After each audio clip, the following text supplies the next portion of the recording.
வணக்கம், நான் உங்கள் ஆர்ஆர் கேபிட்டல் சதீஷ். 2/1/2024 இன்றைய பங்கு சந்தை மற்றும் ஆர்டிபிஷியல் இன்டெலிஜென்ஸ் ஸ்டாக்ல நம்ம இன்வெஸ்ட் பண்ணலாமா, அதே மாதிரி ஆட்டோ சேல்ஸ் என்ன வந்திருக்குங்கிற சுவாரஸ்யமான தகவல் தான் பார்க்க போறோம். 2023 வருஷம் தொடர்ச்சியா இந்திய பங்கு சந்தை பாசிட்டிவா இருந்துச்சு.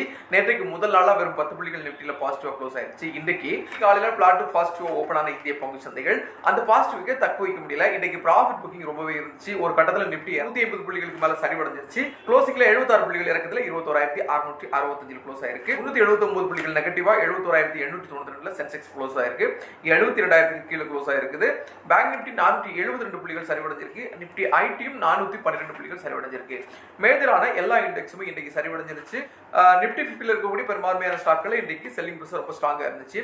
மிக அதிகமான ஏற்றம் இருக்கிறதுனால இந்த ப்ராஃபிட் புக்கிங் வந்திருக்கிறதுக்கு வாய்ப்புகள் நிறைய இருக்கு. வால்ட் இண்டெக்ஸ் ஓரளவு ஃபிளாட்டா தான் இருக்குது. 14.58 க்ளோஸ் ஆயிருக்கு. நிப்டில பட்டியலிடப்பட்டுள்ள நிறுவனங்கள் 1400 நிறுவனங்கள் பாசிட்டிவ் க்ளோஸ் ஆச்சு. 1132 நிறுவனங்கள் நெகட்டிவா க்ளோஸ் ஆயிருக்கு. அடானி போர்ட், டிவிஸ் லேப், சன்ஃபார்மா, கோல் இந்தியா, சிப்லா இந்த நிறுவனங்கள்லாம் நிப்டி 50ல பாசிட்டிவா இருந்தாங்க. எய்ச்சர், மஹேந்திரா அண்ட் மஹேந்திரா, அல்ட்ராடெக் சிமெண்ட், எல்என்டி, கொட்டாக் மஹேந்திரா இந்த நிறுவனங்கள்லாம் நெகட்டிவா க்ளோஸ் ஆயிருக்காங்க. அல்கார்கோ லாஜிஸ்டிக்ஸ் நிறுவனத்தினுடைய போனஸ் ரெக்கார்ட் டேட் இன்றைக்கு. அந்த நிறுவனத்தை ஹோல்ட் பண்றவங்களுக்கு 3:1, அதாவது ஒரு ஷேர் ஹோல்ட் பண்ணீங்கன்னா 3 ஷேர் உங்களுக்கு போனஸ் கொடுப்பாங்க. ஸோ அந்த நிறுவனத்தை ஹோல்ட் பண்ணீங்கன்னா கொஞ்சம் போர்ட்ஃபோலியோ செக் பண்ணிக்கோங்க. அதே மாதிரி பார்த்தீங்கன்னா 5ஆம் தேதி எம் லக்ஷ்மி இண்டஸ்ட்ரீஸ் நிறுவனத்தில் 1:50 இருக்குது. ஸோ 50 ஷேர் ஹோல்ட் பண்ணீங்கன்னா ஒரு ஷேர் உங்களுக்கு போனஸாக கிடைக்கும். ஜனவரி 12ஆம் தேதி நியூஜென் சாஃப்ட்வேர் நிறுவனத்தில் 1:1 போனஸ் அனௌன்ஸ்மெண்ட் இருக்குது. ஸோ அந்த நிறுவனத்தையும் ஹோல்ட் பண்றவங்க உங்களுடைய போர்ட்ஃபோலியோவை செக் பண்ண வேண்டிய நேரம் இது. 2023 வருஷத்தோட கடைசியில் முடிவடையும் போது பார்த்தீங்கன்னா crude oil ஏறத்தாழ 6 மாசம் லோவில் க்ளோஸ் ஆயிருச்சு. இன்றைக்கு ஏறத்தாழ 2.5% ஏற்றத்தில் தான் crude oil இருக்கு. WTI crude oil பொறுத்தவரை ஒரு பீப்பாய்க்கு $73.37, அதே மாதிரி Brent crude oil ஒரு பீப்பாய்க்கு $78.87 ட்ரேட் ஆயிட்டு இருக்கு. இரண்டு crude oilகளுமே ஏறத்தாழ 2.5% ஏற்றத்தில் இருக்குது. தங்கம் $2076.45 ஒரு அவுன்ஸ் விற்கப்பட்டு இருக்கு. $24.15 சில்வர் விற்கப்பட்டிருக்கு. 22 கேரட் நகத்தங்கம் இந்தியாவில் 10 ரூபாய் விலையேற்றத்தில் 5,920 ரூபாய்க்கு இருக்கு. ஒரு சவரனை பொறுத்தவரை 47,366க்கும் 24 கேரட் சுத்த தங்கம் 6,458 ரூபாய்க்கும் ட்ரேட் ஆயிட்டு இருக்கு. 1,602.16 கோடி அளவுக்கு எஃப்ஐக்கள் வாங்கியிருக்காங்க. இன்ஸ்டிடியூஷனல் இன்வெஸ்டர்ஸ் 1959.04 கோடி அளவுக்கு வித்திருக்காங்க. ப்ராஃபிட் புக்கிங் பண்ணிருக்காங்கன்னு நினைக்கிறேன். 2 வீலர் 4 வீலர் ஆட்டோ சேல்ஸ் ஏற்கனவே வெளியிட்டிருக்காங்க. முதல் முறையா இந்தியாவில் 40 லட்சத்துக்கு மேல, அதாவது 41,08,000 கார் வந்து இந்த ஒரு ஆண்டுல மட்டும் சேல் ஆயிருக்கு. இதுல எப்பவும் போல மாருதி தான் 20 லட்சத்துக்கு மேல காரை வித்திருக்காங்க. இரண்டாவது ஹூண்டாய் மோட்டார்ஸ் இருக்காங்க. மூன்றாவது டாடா மோட்டார்ஸ் இருக்காங்க. நான்காவது மஹிந்திரா அண்ட் மஹிந்திரா இருக்காங்க. 5வது டொயோட்டா இருக்காங்க. குறிப்பிடப்பட்டு சொல்லணும்னா டொயோட்டா நிறுவனம் கடந்த ஆண்டை கம்பேர் பண்ணும்போது 45% growthல இருக்காங்க. உங்களுக்கு தெரியும், மாருதி நிறுவனத்தினுடைய பலினோ உட்பட சில கார்கள் வந்து அவங்க ரீபேட்ச் பண்ணி விற்கிறாங்க.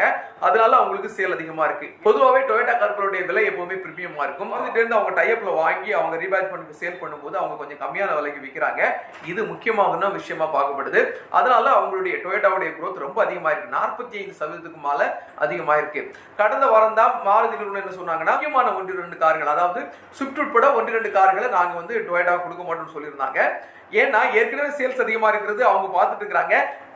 மாருதி நிறுவனம் என்னதான் ரெக்கார்டு கையில அதிகமான காரை வித்திருந்தாலும் அவங்களுடைய சேல்ஸ் ஒட்டுமொத்தமாக பார்க்கும்போது மிகப்பெரிய வளர்ச்சி பதிவு பண்ணல அப்படிங்கறதே நம்ம நோட் பண்ணணும். 20 லட்சம் மார்க்கெட் க்ளோஸ் பண்ணிருக்காங்க. ஆனால் 1,60,000 கார் வித்திருந்த டொயோட்டா நிறுவனம் இந்த ஆண்டு 2,33,346 கார்களை வித்திருக்காங்கிறது 45% growth. அதனாலதான் இந்த செய்தியும் நான் உங்களுக்கு குறிப்பிட்டு சொல்றேன். 2 வீலர் செக்மெண்ட் பொறுத்தவரை எய்ச்சர் மோட்டார்ஸ், அதாவது ராயல் என்ஃபீல்ட் மட்டும் தான் 7% இயர் கம்பேர் பண்ணும்போது டிக்ளைன்ல இருக்காங்க. ரிமைனிங் இருக்கக்கூடிய எல்லா நிறுவனங்களையும் ஓரளவு நல்ல ஸ்ட்ராங்கான வளர்ச்சியை தான் பதிவு பண்ணியிருக்காங்க. அது இந்த ஆண்டும் தொடர்றதுக்கு வாய்ப்புகள் இருக்கிற மாதிரி தான் தெரியுது. இன்றைக்கு முக்கியமான செய்திகளை பிஎஸ்டி இண்டஸ்ட்ரீஸ் உடைய ஷேர்ஸ் வந்து அப்பர் சர்க்யூட்ல 20% க்ளோஸ் ஆயிருக்கு. பிளாக் டீல் மூலமா 4% ஷேர் வித்திருக்கதா ரிப்போர்ட் வந்திருக்கு. எந்த நிறுவனத்துக்கு வித்திருக்காங்கிற தகவல் இன்னும் வெளியிடல. ஏறத்தாழ 6 லட்சம் ஷேர் வித்திருக்காங்க. இதனால இந்த நிறுவனம் அப்பர் சர்க்யூட்ல க்ளோஸ் ஆயிருக்கு. அலோக் இண்டஸ்ட்ரீஸ் நிறுவனத்தில் ரிலையன்ஸ் நிறுவனம் நான் கன்வெர்ட்டபிள் ரெடீமபிள் ரெஃபரன்ஷியல் ஷேர்ஸை ஏறத்தாழ 3000 கோடி அளவுக்கு சப்ஸ்கிரைப் பண்ணியிருக்கதா சொல்லியிருக்காங்க. இது மூலமா அலோக் இண்டஸ்ட்ரீஸ்ல ரிலையன்ஸ் நிறுவனத்துடைய மொத்த ஸ்டேக் 40.01% இருக்கு. இன்னைக்கு அந்த நிறுவனம் அப்பர் சர்க்யூட்ல ட்ரேட் ஆயிட்டு இருந்துச்சு. ஏறத்தாழ 20% அப்பர் சர்க்யூட்ல ட்ரேட் ஆயிட்டு இருந்துச்சு. கொடாக் மஹிந்திரா நிறுவனத்துக்கு நியூ சிஇஓவா அசோக் வஸ்வானி வந்து ஜாயின் பண்ணியிருக்காங்க. அந்த நிறுவனம் இன்றைக்கு 2% மேல வீக்கா தான் க்ளோஸ் ஆயிருந்துச்சு. பீட்டல் டெலிடெக் நிறுவனத்துல 97.1% ஷேர்ஸை பாரதி ஏர்டெல் நிறுவனம் ஏறத்தாழ 699 கோடி அளவுக்கு கைப்பற்றி இருக்கதா ஒரு தகவல் சொல்லியிருக்காங்க. ஆபரேஷன் உட்பட பல செயல்களுக்காக இது பயன்படும் அப்படிங்கிற மாதிரி பாரதி ஏர்டெல் நிறுவனம் செய்தி வெளியிட்டிருக்காங்க. அடுத்த முக்கியமான செய்தி என்ன பாத்தீங்கன்னா, டெக் நிறுவனங்கள் இந்த ஓராண்டுல பாத்தீங்கன்னா $1.5 trillion அளவுக்கு சம்பாதிச்சிருக்கதா சொல்லியிருக்காங்க. ஆர்டிபிஷியல் இன்டெலிஜென்ஸ் வருகையினால ஏகப்பட்ட வேலை வாய்ப்புகளை மக்கள் இழந்துட்டு இருக்காங்கிறது உங்களுக்கு தெரியும். ஆனால் இது ஐடி நிறுவனங்களுக்கு ஃபேவரா இருக்கு.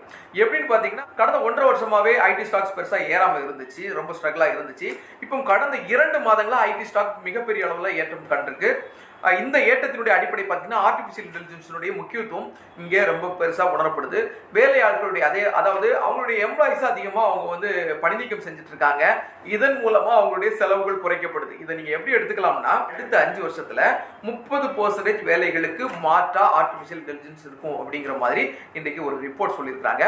IBM உடைய ஆர்டிபிஷியல் இன்டெலிஜென்ஸினுடைய தலைவர் மிஸ்டர் மேத்யூ கேண்டி என்ன சொல்லியிருக்காருன்னு சொன்னா, ஆர்டிபிஷியல் இன்டெலிஜென்ஸ்னால கம்ப்யூட்டர் சயின்ஸ் உடைய முக்கியத்துவம் இல்லாமல் போகும். கம்ப்யூட்டர் சயின்ஸ்ல நீங்க நிபுணத்துவம் அடைஞ்சு அதுக்கப்புறம் தான் இதை பண்ணணுமான அதுக்கு வேண்டிய தேவை இருக்காது அப்படிங்கிற மாதிரி சொல்றாரு. ஏன்னா ஹியூமனா நாம படிச்சு போய் டெக்ல இருக்கக்கூடிய ஒரு கொஸ்டின்ஸ், அதாவது எக்ஸ்பெக்ட் பண்றதுக்கு மாற்று ஏதாவது கொஸ்டின்ஸ் இருந்துச்சுன்னா அதை கேட்கறதுக்கு நாம தயங்குறோம். ஆனால் இந்த ஆர்டிபிஷியல் இன்டெலிஜென்ஸ் நாம எதிர்பார்க்காத சில கேள்விகளையும் எதிர்காலத்துக்கு தேவைப்படக்கூடிய கேள்விகளையும் ஈஸியா அதுவே கேதர் பண்ணி கொடுக்குது. இது முக்கியமான விஷயமா சொல்றாரு. அதே மாதிரி பாத்தீங்கன்னா கிரியேட்டிவிட்டி, ஏற்கனவே நீங்களும் நானும் உருவாக்குறதை விட இந்த ஆர்டிபிஷியல் இன்டெலிஜென்ஸ் வித்தியாசமா உருவாக்குது. அதாவது கிரியேட்டிவிட்டி இந்த ஆர்டிபிஷியல் இன்டெலிஜென்ஸ்ல ரொம்ப அதிகமா இருக்கு அப்படிங்கிற மாதிரி சொல்லியிருக்காரு.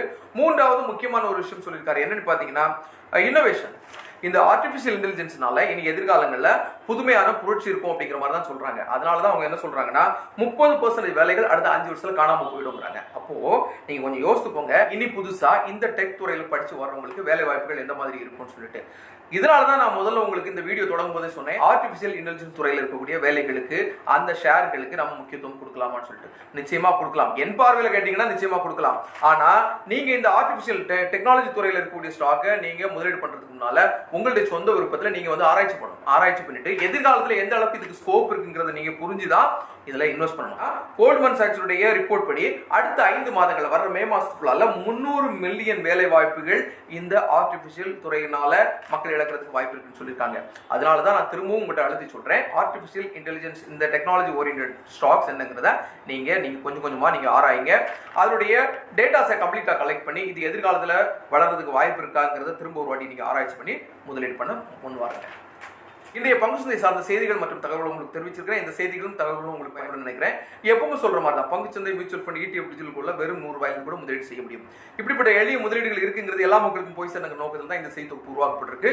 உங்களுடைய பங்குச்சந்தை சார்ந்த முதலீடுகள் நீங்க எடுக்கிறதுனால உங்களுடைய முதலீடு ரிஸ்க் என்னங்கிறத உணர்ந்து அதற்கேற்றபடி முதலீடு செய்யுங்க. இது முழுக்க எஜுகேஷனல் பர்பஸ் தான். இந்த வீடியோ பிடிச்சிருந்தா லைக் பண்ணுங்க, கமெண்ட் பண்ணுங்க, சப்ஸ்கிரைப் பண்ணுங்க, ஷேர் பண்ணுங்க. நன்றி.